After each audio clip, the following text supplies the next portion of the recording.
اعوذ باللہ من الشیطان الرجیم، بسم اللہ الرحمن الرحیم۔ ہماری گفتگو تجلی کے بارے میں تھی۔ تو تجلی کے بارے میں ہم نے بتایا تھا کہ صاحب کفایہ نے تجلی کی بحث میں دو ادعا کی۔ پہلا ادعا ان کا یہ ہے کہ جو فعل انسان تجلی کے عنوان سے انجام دیتا ہے، تو تجلی کا جو فعل انجام دیتا ہے مل گیا ٹھیک ہے، تجلی کا جو فعل انسان انجام دیتا ہے تو وہ مقتول حرمہ کے عنوان سے انجام نہیں دیتا۔ مثال کے طور پر اگر وہ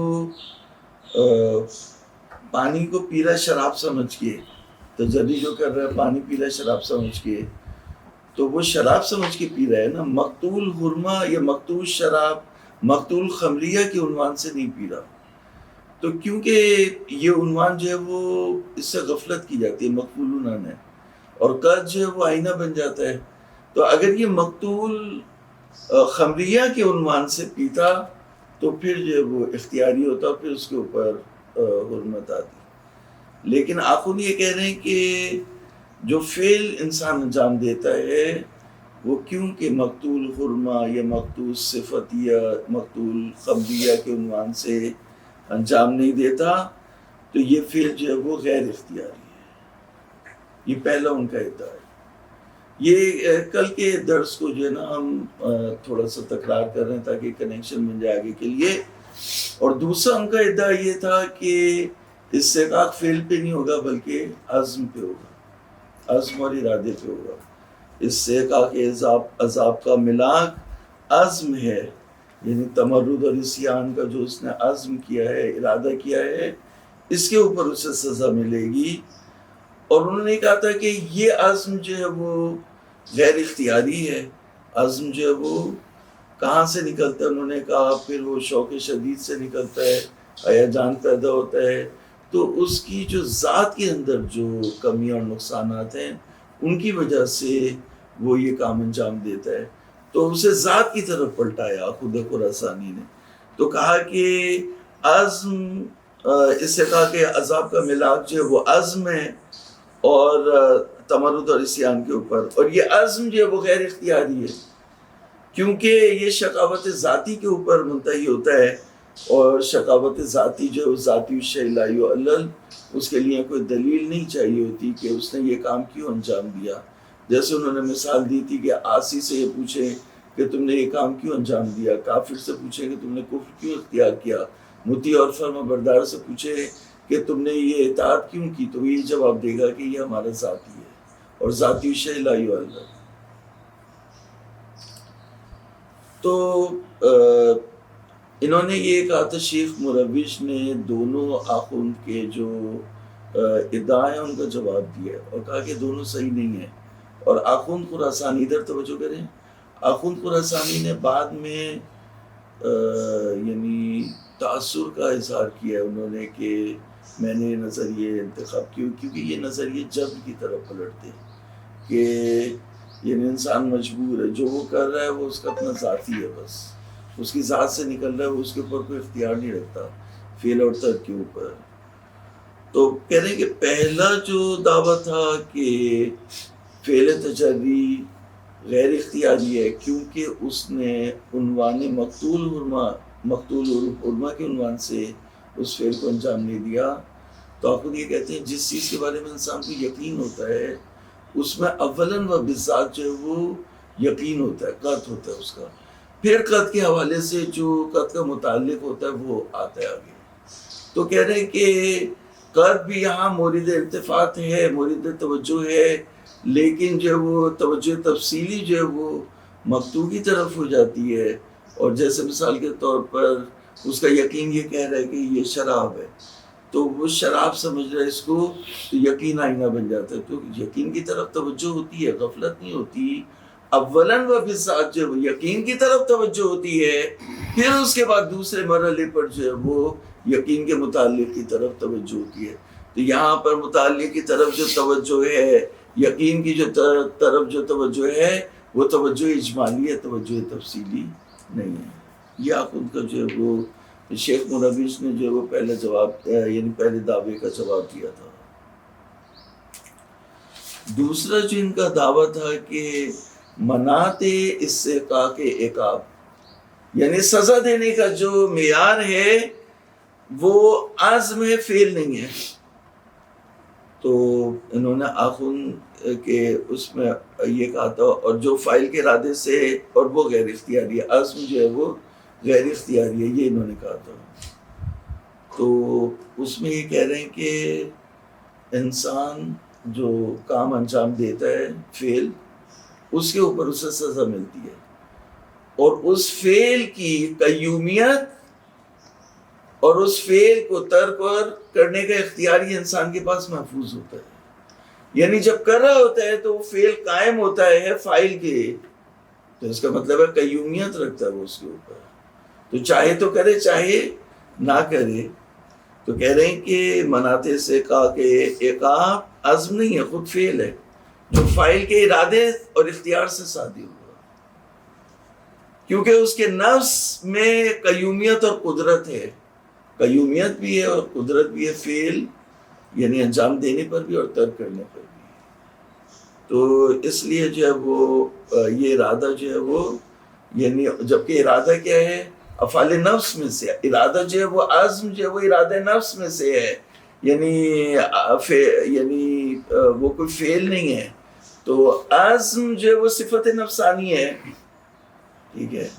ابھی فعل اس سے صادر نہیں ہوا، تو انسان کو جو سزا ملے گی وہ فعل پہ ملے گی، اس کی نیت پہ سزا نہیں ملے گی. یہی بات جو ہے وہ شیخ انصاری کی بھی ہے. تو اس پہ اور دوسرے یہ کہ اللہ تعالیٰ نے انسان کو جو ہے وہ خود مختار پیدا کیا، مجبور نہیں پیدا کیا. آپ کی بات سے تو یہ صاف صاف ثابت ہو سکتا ہے کہ اللہ تعالیٰ نے جو ہے انسان کو مجبور پیدا کیا ہے. تو پھر کہتے ہیں کہ ارادے سے مراد جو ہے وہ شوق موقت نہیں ہے، کیونکہ شوق موقت جو ہے وہ صفت نفسانی ہوگی، اور صفت نفسانی اب ذات کی طرف پلٹا رہے، اور پھر جو وہ ذات کی طرف پلٹا کے اسے غیر اختیاری کر دیتے ہیں. تو وہ ایسا نہیں ہے. نفس کے اندر ایک شوق پیدا ہوتا ہے، لیکن ارادہ جو انسان کرتا ہے وہ اپنے اختیار سے کرتا ہے. لہٰذا اگر وہ اس کے نقصانات کے اوپر غور کرے تو اسے چھوڑ سکتا ہے. اس کے بعد جو انہوں نے اشکال کیا تھا وہ یہ کیا تھا، یہاں پر دیکھیں کہ اس سے پہلے ولا یکفا سے پہلے جو ہے وہ انقل، جو آخری انقل تھے، اس کو میں ایک لفظ میں بیان کر دوں اور پھر جو ہے وہ آج کے درس کی طرف. انہوں نے کہا تھا کہ اگر آپ آخوند نے بحث تجری میں اس کے فعل کو، اس کی تمام چیزوں کو اس کی ذات کی طرف پلٹا دیا اور کہا ذاتی الشیء لا یعلل، تو ادھر دیکھیں تو اب اس میں اعتراض یہ ہوتا ہے کہ اگر ایک شخص کی ذات خراب ہے، خبیث ہے، تو وہ خبیث رہے گا، اور ایک شخص کی جو ذات اچھی ہے، اس کا ذاتی جو ہے وہ اس کی اندر جو باطن نیک ہے، تو وہ جو ہے وہ نیک رہے گا. تو پھر کتابیں نازل کرنے کا، کتابیں اتارنے کا اور نبی بھیجنے کا کیا فائدہ؟ وہ ختم ہو جائے گا. یہ اعتراض ہے ان کا کہ الہٰذا فلا فائدۃ فی بعث الرسل وانزال الکتب والوعظ والانذار. یہ ساری چیزیں بیکار ہو جائیں گی اگر نظریہ جبر کے ہم لے لیں اور یہ کہیں کہ ہر چیز اس کی ذات کی طرف پلٹ رہی ہے، ذاتی ہے. اگر کوئی شخص برائی کر رہا ہے تو اس کی ذات سے نکل کر ہوا ہے، تو اس نے برائی رہنا ہے، اور ایک شخص جو نیکی کر رہا ہے اس نے نیک رہنا ہے. تو پھر رسول بھیجنے کا کیا فائدہ؟ تو انہوں نے دو جواب دیے تھے کہ رسول بھیجنے کا فائدہ یہ ہے کہ جو نیک ہے وہ اپنی نیکی میں کمال تک پہنچے، اور جو برا ہے اس کے اوپر حجت تمام ہو جائے. تو اس سے ان کے جواب سے بھی جو ہے وہ نظریہ جبری ثابت ہوتا ہے. یعنی اس کا مطلب ہے نہ کوئی ادھر سے ادھر آ رہا ہے، نہ کوئی ادھر سے ادھر جا رہا ہے. تو یہ کل کی بحث تھی جو ہم نے آپ کے سامنے بیان کی. تو یہ دیکھیں اس کا جواب بھی دے رہے ہیں. قلت ذالک، یہاں سے دیکھو ایک منٹ، ان قلت ذالک لینتفع به من حسن سریرته وطابت طینته لتکمل به نفسه ویخلص مع ربه انسا. ما كنا لنهتدي لولا ان هدانا الله قال الله تبارک و تعالی فذکر فإن الذکر تنفع المؤمنین. تو یعنی جو نیک لوگ ہیں ان کی نیکی کمال تک پہنچ جائے، جو پاکیزہ ہیں ان کی پاکیزگی کمال تک پہنچ جائے، اس لیے جو ہے وہ رسول بھیجے. اور جو برے ہیں ان پہ حجت تمام ہو جائے. وَلِيَكُونَ حُجَّةً عَلَىٰ مَنْ سَاءَتْ سَرِيرَتُهُ وَخَبُثَتْ طِينَتُهُ لِيَهْلِكَ مَنْ هَلَكَ عَنْ بَيِّنَةٍ وَيَحْيَىٰ مَنْ حَيَّ عَنْ بَيِّنَةٍ كَيْ لَا يَكُونَ لِلنَّاسِ عَلَى اللَّهِ حُجَّةٌ، تاکہ قیامت کے دن کل لوگ اللہ کو نہ پکڑ لیں، اللہ ان کے پاس حجت ہو جائے اللہ کے خلاف. بل کان لہ حجت بالغہ، بلکہ حجت بالغہ اللہ کے لیے ہونی چاہیے. تو جب حجت بالغہ اللہ کے لیے ہونی چاہیے تو اللہ تعالیٰ پہلے حجت تمام کرے تو حجت بالغہ ہوگی، یعنی رسول بھیجے، یعنی کتاب اتارے. رسول بھیجے اور کتاب اتارے. تو یہ کہہ رہے ہیں کہ ولا یخفی ان فی الآیات والروایات شہادۃ علی صحۃ ما حکم به الوجدان الحاکم علی الاطلاق فی باب الاستحقاق للعقوبہ والمثوبہ وما لا حاجۃ الی ما استدل علی استحقاق المتجری للعقاب بما حاصل. دیکھیں ہم نے آپ کو بتایا کہ یہ جو ان کی مین ادعا تھے وہ یہ تھے، اور اس کا جواب شیخ مرویش نے جو دیا وہ ہم نے آپ کی خدمت میں بتا دیا، جو ایک طرح سے درس خارج ہو گیا. آپ جو بات کر رہے ہیں کہ کہہ رہے ہیں کہ آیات اور روایات میں جو ہم نے اپنا نظریہ انتخاب کیا ہے کہ متجری استحقاق عقاب رکھتا ہے کیونکہ اس نے مولا پر تمرد اور عصیان کیا ہے. تو آیات میں اور روایات میں اور آپ کے وجدان میں تو کتنی دلیلیں ہو گئی؟ لکھے آخون خراسانی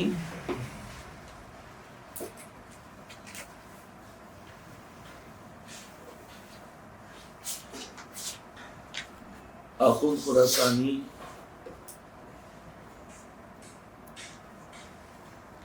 تجری کو حرام سمجھتے ہیں.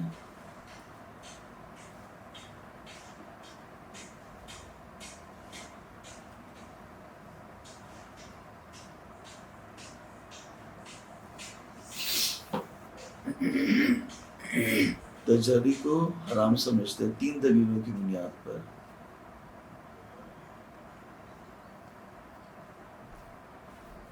نمبر 1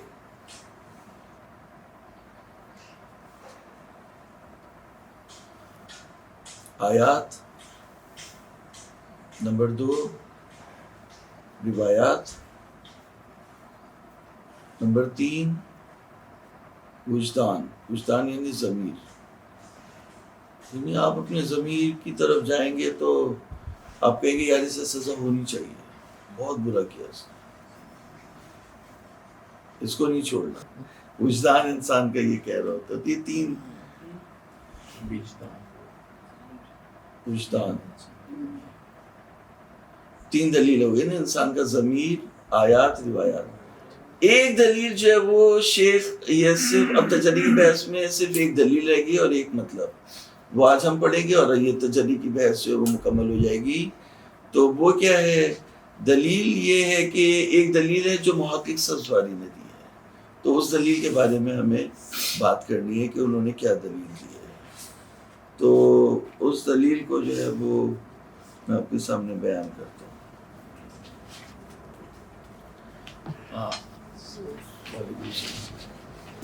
محقق سبزاری کی جو دلیل ہے وہ ہم آپ کے سامنے بیان کریں، کیونکہ اور ایک اور مطلب رہ گیا اس میں، باقی جو تجری کی بحث سے مکمل ہو گئی ہے اور جو آخون کے ادعا تھے وہ بھی ہم نے بیان کر دی. تو دلیل کیا ہے؟ وہ دلیل یہ ہے کہ 2 شخص ہم فرض کرتے ہیں، 2 شخص ہیں اور ان کے سامنے 2 گلاس ہیں. تو دونوں گلاس اٹھاتے ہیں اور پی لیتے ہیں. دونوں کو یہ یقین ہے کہ یہ شراب ہے. تو ایک کا پانی نکلتا ہے اور ایک کی شراب نکلتی ہے. تو اب آپ یہاں پہ کیا کریں گے؟ اگر آپ یہ کہیں کہ یا دونوں کو عذاب کریں گے یا دونوں کو عذاب نہیں کریں گے، تو مطلب ایک تقسیم یہ ہے کہ یا دونوں کو سزا ہوگی یا دونوں میں سے کسی ایک کو بھی سزا نہیں ہوگی، یا ایک کو سزا ہوگی اور ایک کو نہیں ہوگی۔ تو اگر آپ کہیں کہ ایک کو سزا ہوگی اور وہ اس کو ہوگی جس کا جو ہے وہ پانی نکلا ہے متجری، اور جس کی شراب نکلی ہے اس کو چھوڑ دیں گے، تو کہا یہ جو فرض ہے یعنی عقلی فرض پہلے بتا رہے ہیں، تو یہ 4 فرض ہیں، اس میں سے 5واں نہیں ہے کہ دونوں کو سزا ہوگی یا دونوں میں سے کسی ایک کو بھی نہیں ہوگی۔ پھر اگر دونوں میں سے کسی ایک کو ہوگی تو وہاں پہ بھی جو ہے وہ اس کو ہو جو متجری ہے اور اس کو نہ ہو جس نے شراب جس نے پی۔ تو کہا یہ جو مطلب چوتھا فرض ہے اور دوسرا فرض ہے یہ تو نہیں ہو سکتا، تو اس کو جو ہے وہ میں آپ کو لکھوا دے تو لکھے اس کو۔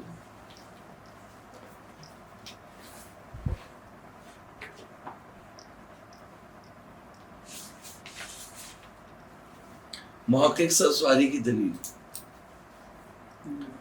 جی، آپ کہتے ہیں کہ آپ کیا کہتے ہیں کہ ہم فرض کرتے 2 شخص جن کے سامنے 2 گلاس ہیں اور وہ یقین کر لیتے ہیں کہ دونوں شراب ہیں،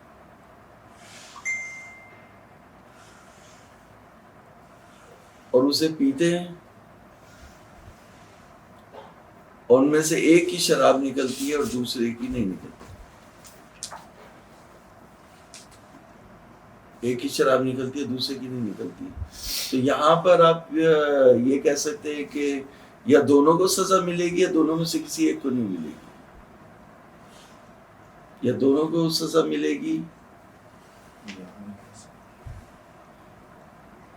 یہاں پر آپ یہ کہیں گے کہ یا دونوں کو سزا ملے گی یا دونوں میں سے کسی ایک کو بھی نہیں ملے گی۔ خوب، یا دونوں کو سزا ملے گی یا دونوں میں سے کسی ایک کو بھی نہیں ملے گی، تو جو دونوں میں سے کسی ایک کو بھی نہیں ملے یہ تو صحیح نہیں ہے، ٹھیک ہے نا؟ تو اس ورس کو تو آپ کاٹس کر دیں، یعنی یہ ممکن نہیں ہے۔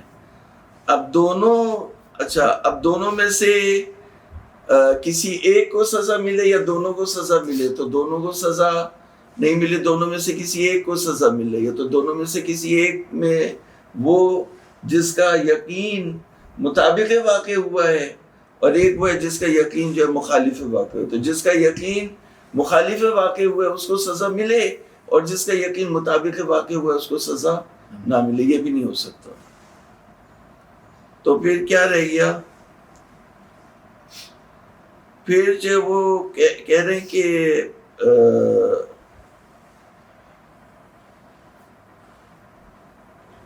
تو پھر کیا ہو گیا؟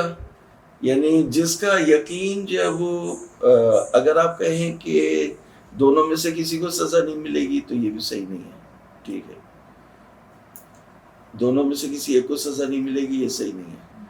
اور اگر آپ خصوص سے جو جس کا یقین مطابق واقع نکلا ہے اس کو سزا دیں، اور جو متجری ہے جس کا مخالف واقع نکلا اس کو سزا دیں، اور جس کا مطابق واقع نکلا اس کو چھوڑ دیں، تو یہ بھی آپ نہیں کر سکتے، ٹھیک ہے نا؟ خلاف واقع خلاف عقل، تو یعنی جس نے معصیت حقیقی انجام دیا اس کو چھوڑ دیں، اور جس نے جو معصیت حکمی انجام دیا اس کو رکھ لے، تو یہ بھی نہیں ہو سکتا۔ اب ایک صورت رہ جاتی ہے، دونوں جب باطل ہو گئے تو پھر 2 صورتیں اور رہ جاتی ہیں۔ تو 2 صورتیں کیا رہ جاتی ہیں؟ ایک یہ رہ جائے گی کہ دونوں کو عذاب دے، دونوں کو برابر سے سزا دے، جیسے دونوں نے ہاتھ بڑھا کے پانی پیا دونوں کو سزا دیں، تو اس سے جو ہے وہ ہماری بات ثابت ہو جائے گی، تجری حرام ہو جائے گی۔ یا پھر آپ دونوں میں سے اس کو سزا دیں جس کی معصیت ہوئی ہے، اور اس کو چھوڑ دیں جو متجری ہے، جیسے شیخ انصاری کا کہنا ہے تجری حرام نہیں ہے۔ تو کہنا ہے اگر آپ یہ کام کریں گے کہ متجری کو چھوڑ دیں گے، اور جس کا یقین مطابق واقع نکلا ہے اس کو اگر آپ پکڑ لیں گے تو اس سے کیا ثابت ہوتا ہے کہ عذاب منوط ہو جائے، عذاب جڑ جائے ایک ایسی چیز سے جو غیر اختیاری ہے. ٹھیک ہے، عذاب مشروط ہو جائے. جی جی جی، یعنی عذاب دینے کا اور نہ دینے کا جو معیار ہے، اس میں عربی زبان میں بولتے ہیں منات العذاب، کس معیار کی بنیاد پر عذاب دے رہے ہیں. لکھیں، آپ لکھیں کہ اگر وہ تو دونوں فرض باطل ہو گئے، وہ لکھ لیے نہیں لکھ لیے، تو لکھیں، آپ لکھیں کہ اگر عاصی کو سزا دیں اور متجری کو چھوڑ دیں،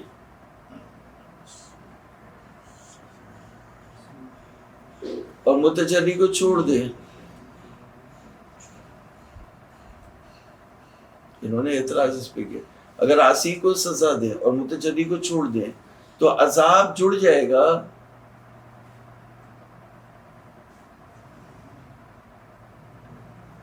حادثے اور اتفاق سے،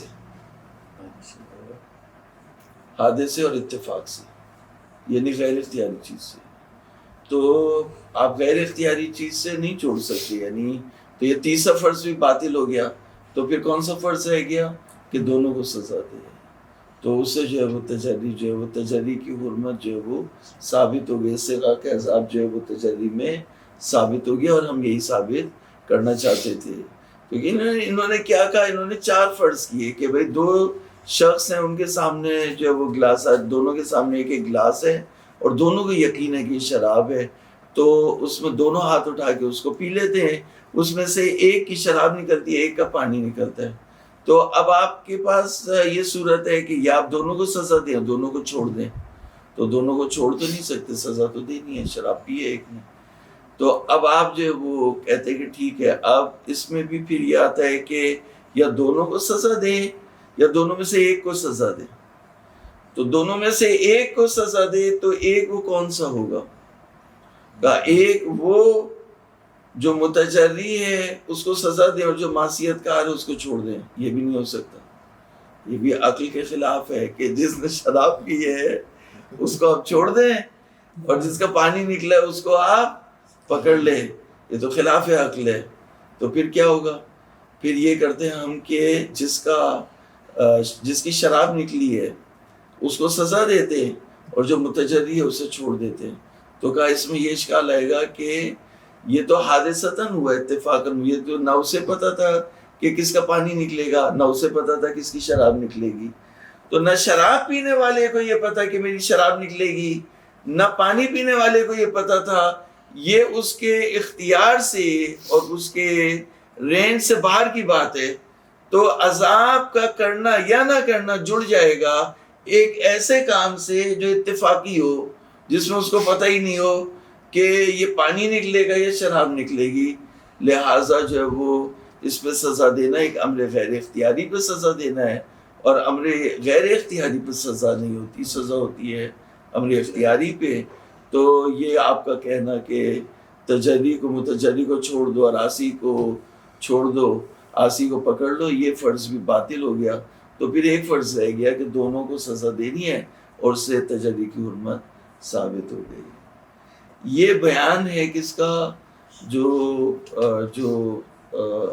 شیخ انصاری نے جو بیان کیا، ان کی دلیل کو اس طرح سے بیان کیا. البتہ ان کی دلیل تھوڑی سی مختلف ہے، تو ہم اس کی دقتوں میں نہیں جا رہے. انہوں نے جو ہے وہ تھوڑی الگ بات کہی ہے. تو یہ دلیل ان کی دلیل پلٹتی اسی کی طرف ہے. تو اب عبارت کو ہم پڑھ کے اس کو جواب دے دیتے ہیں. عبارت کو دیکھیں، وَلَا يَخْفَى أَنَّ فِي الْآيَاتِ وَالرِّوَایَاتِ شَهَادَةٌ عَلَى صِحَّةِ مَا حَكَمَ بِهِ الْوُجْدَانُ. الحاکم میں مخفی نہ رہے کہ آیات اور روایات میں آپ ان کی جو پہلی دلیل ہے تجری کی حرمت پر وہ آیات ہیں، دوسری دلیل روایات ہیں، اور تیسری دلیل جو ہے وہ وجدان ہے. ان فی الآیات والروایات شہادۃ علی صحت ما حکم به الوجدان الحاکم علی الاطلاق فی باب الاستحقاق للعقوبۃ والمصوبہ. یعنی باب استحقاق عقوبت اور مصوبت یعنی تجری کی بحث میں حاکم علی الاطلاق وجدان ہے، اور روایت اور آیات جو ہے وہ اس کی تائید کرتی ہیں کہ ایسا ہونا چاہیے، متجری کو سزا ملنی چاہیے۔ وَمَعَهُ اور اس کے ہوتے ہوئے لا حاجۃ الی ما استدل علی استحقاق المتجری للعقاب بمحاصلہ، اور اس کے ہوتے ہوئے کوئی حاجت نہیں ہے اس استدلال کی جو محقق سزواری نے تجری کی حرمت پر کیا ہے، علی استحقاق المتجری للعقاب بمحاصلہ، جس کا حاصل کیا ہے انہ لولا ہو ما استحقاق الاصی لہو یلزم اناطۃ استحقاق العقاب بما هو خارج عن الاختیار، یعنی اگر آپ استحقاق عقاب نہیں رکھیں گے، اگر متجری کو سزا نہیں دیں گے تو عقوبت جڑ جائے گی ایک ایسی چیز سے جو انسان کے اختیار سے باہر ہے، اس کے اختیار سے باہر ہے کہ اس کا پانی نکل آیا، اس کی شراب نکل آئی، جو جڑ جائے گی بما هو خارج عن الاختیار من مصادفت قطعہ الخارجۃ عن تحت قدرتی و اختیاری، یعنی یہ کہ اس کا قد جو ہے وہ مصادف ہو گیا جو اس کی قدرت اور اختیار سے باہر ہے، کہ اس کا یقین مصادف واقع ہو یا اس کا یقین مخالف واقع ہو، یہ اس انسان کے قدرت اور اختیار میں نہیں ہے۔ ما بطلان ہی و فساد ہی، جبکہ یہ جو ہے وہ فاسد اور باطل ہے۔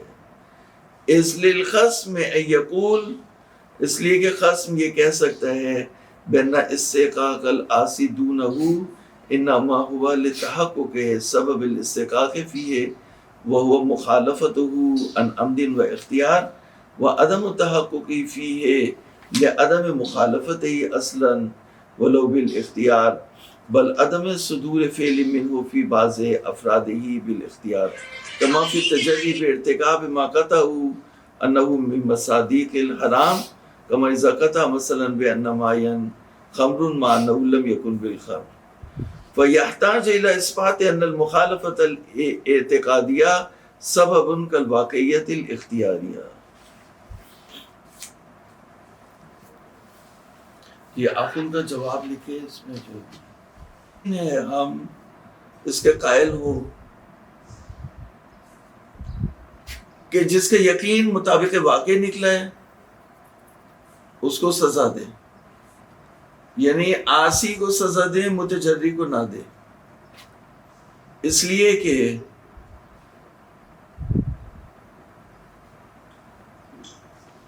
استحقاق عقوبت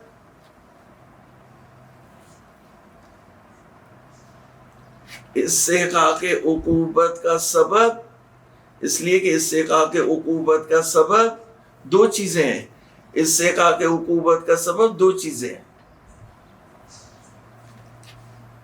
استحقاق عقوبت، ہاں استحقاق عقوبت کا سبب، عقوبت کا سبب دو چیزیں، نمبر ایک قصد مخالفت،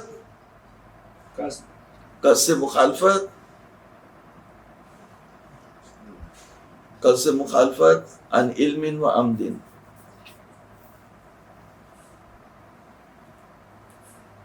قصد المخالفت و طغیان عن علم و عمد، قصد مخالفت و طغیان، قصد مخالفت عن علم و عمد، علم و عمد،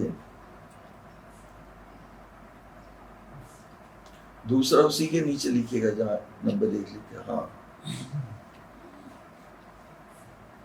قصد مخالفت عن علم و عمد، اور دوسرا ہے مصادفت و قطعی للواقع،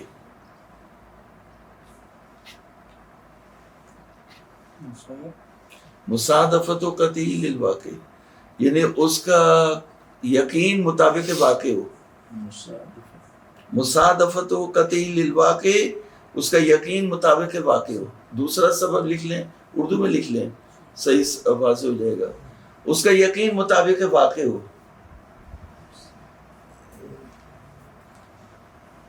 مصادفت و قطعی للواقع،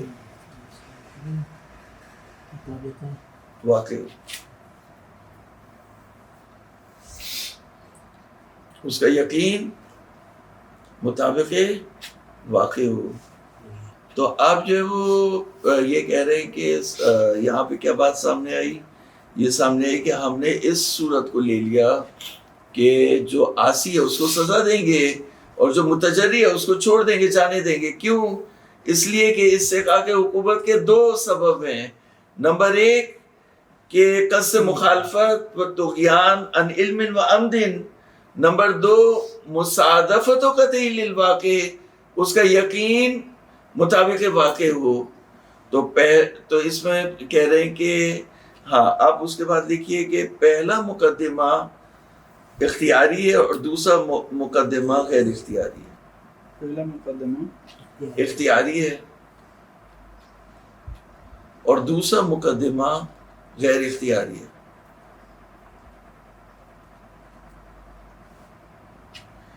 اور یہاں کوئی برائی نہیں ہے، اور یہاں پر کوئی برائی نہیں ہے، اس لیے کہ جو چیز منع کی گئی، کہ اس سے عقاب اس سے نہیں جڑ سکتا، جو چیز منع کی گئی کہ اس سے عقاب اس سے نہیں جڑ سکتا، وہ وہاں پر ہے جہاں تمام مقدمات غیر اختیاری ہوں. واضح ہوگی بات کہ انہوں نے کیا بات کہی؟ انہوں نے یہ بات کہی ہے کہ آپ جو کہہ رہے ہیں کہ اس سے کہا کہ عقاب ایک امر غیر اختیاری سے جڑا ہوا ہے، تو انہوں نے کہا اس سے کہا کہ عقاب دو چیزوں سے ہوتا ہے. ایک تو کس سے ہوتا ہے؟ قصد مخالفت اور طغیان عن علم و عمد. ایک تو سب یہ قصد مخالفت و طغیان عن علم و عمد. دوسرا یہ کہ مصادفت و قطعی للواقع، اس کا جو قطع ہے مطابق واقع ہو. تو عاصی میں دونوں چیزیں متحقق ہیں کہ اس نے جو ہے وہ قصد مخالفت عن علم و عمد کیا، پہلا مقدمہ بھی ہے، اور دوسرا مقدمہ بھی ہے کہ اس کا جو یقین ہے وہ مطابق واقع نکلا، تو اس لیے اس کو سزا ملے گی.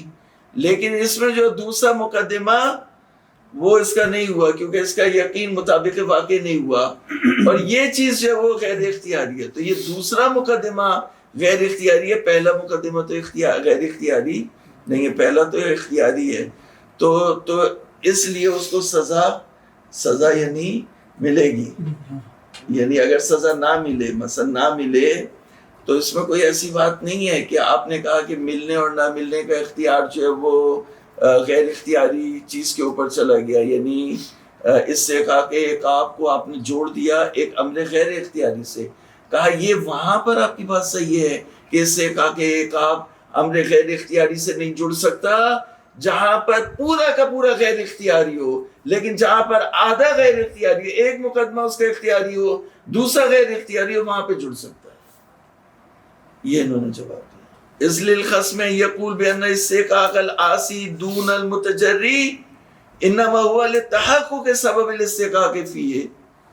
وہ اس لیے ہے کہ سبب استحقاق عاصی میں جو متحقق ہو گیا، اور کس میں متحقق نہیں ہوا؟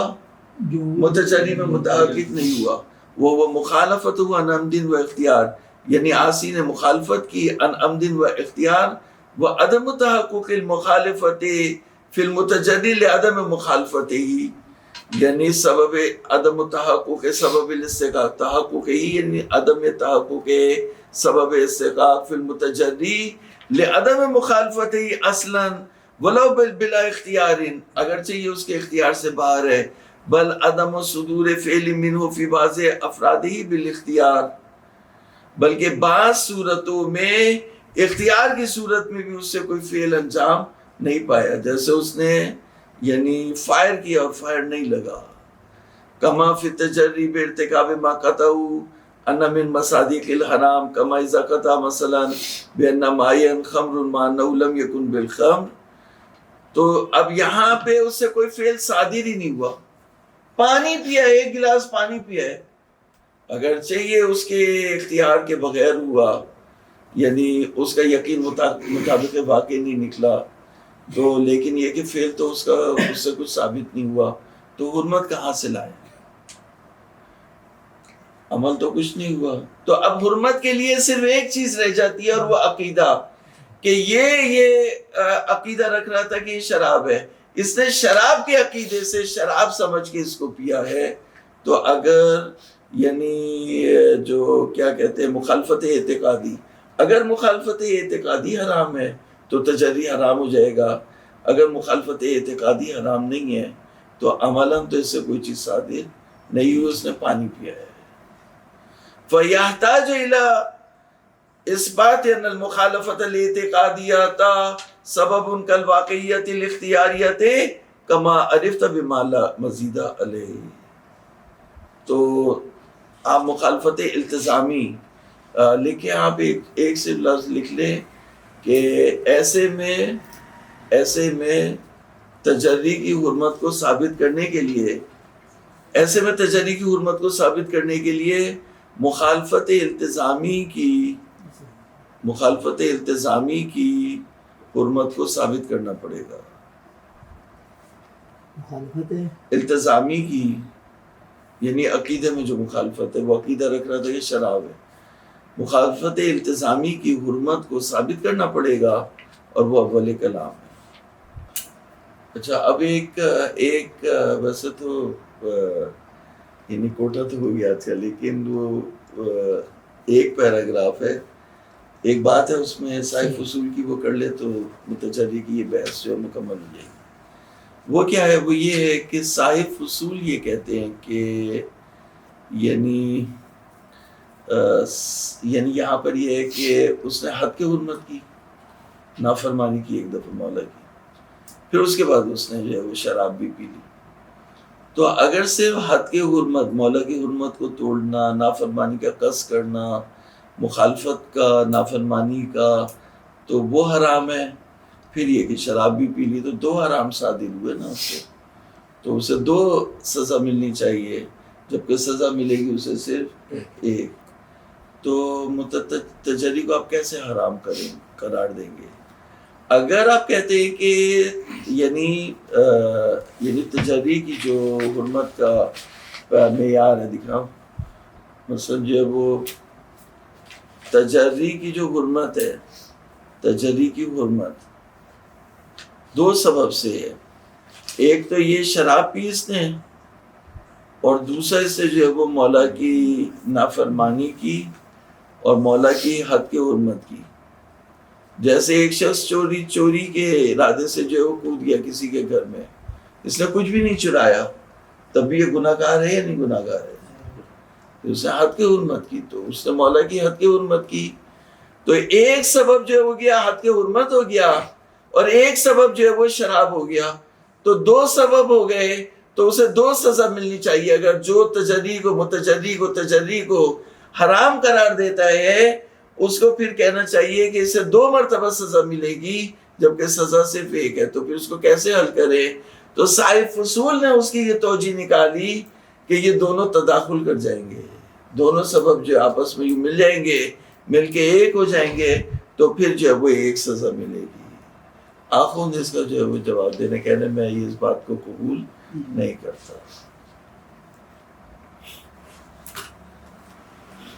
ثم لا يصب عليك انه ليس في المعصيه الحقيقيه الا منشأ واحد لاستحقاق العقوبه وهو حد واحد فلا وجه لاستحقاق عقابين متداخلين كما توهم. معصیت حقیقیہ میں صرف ایک منشا ہے استحقاق عقوبت کا, اور وہ حد واحد. ایک مرتبہ اس نے یعنی مولا کی حرمت کو توڑا, تو کوئی وجہ نہیں بنتی کہ دو سزا سے ملیں جو تداخل کر کے ایک بن جائے, مل کے ایک ہو جائے. جیسا کہ صاحب فصول نے یہ بات کہی, ضرورت ان المعصیۃ الواحدۃ لا توجب الا عقوبۃ واحدہ. ایک گناہ ایک سزا کو لے کر کے آتا ہے, کما لا وجہ لتداخلہما علی تقدیر استحقاقہما کما لا یکفی. جس طرح سے کہ کوئی وجہ نہیں بنتی کہ یہ تداخل کر جائیں اگر استحقاق ہو. اگر استحقاق عقوبت, اگر آپ نے دو چیزوں کو الگ الگ سبب مان لیا, شراب پینے کو الگ سبب مان لیا, حد کے حرمت کو الگ سبب مان لیا, تو پھر یہاں دو سبب ہوں گے، پھر تداخل نہیں ہوگا، دو سزائیں ملنی چاہیے. وَلَا مَنْشَأَ لِتَوَهُّمِهِ إِلَّا بَدَاهَةُ أَنَّهُ لَيْسَ فِي مَعْصِيَةٍ وَاحِدَةٍ إِلَّا عُقُوبَةٌ وَاحِدَةٌ. کہ اس کا کوئی، اس توہم کا کوئی منشا نہیں ہے. وَلَا مَنْشَأَ لِتَوَهُّمِهِ، کہہ رہے ہیں کہ جس طرح سے معصیت حقیقیہ میں نہیں ہے مگر ایک منشا اور اسے تعدد عقاب لازم نہیں آتا، اسی طرح سے بدیہی ہے کہ معصیت واحدہ سبب نہیں بنتی مگر جو ہے وہ عقوبت واحدہ کا.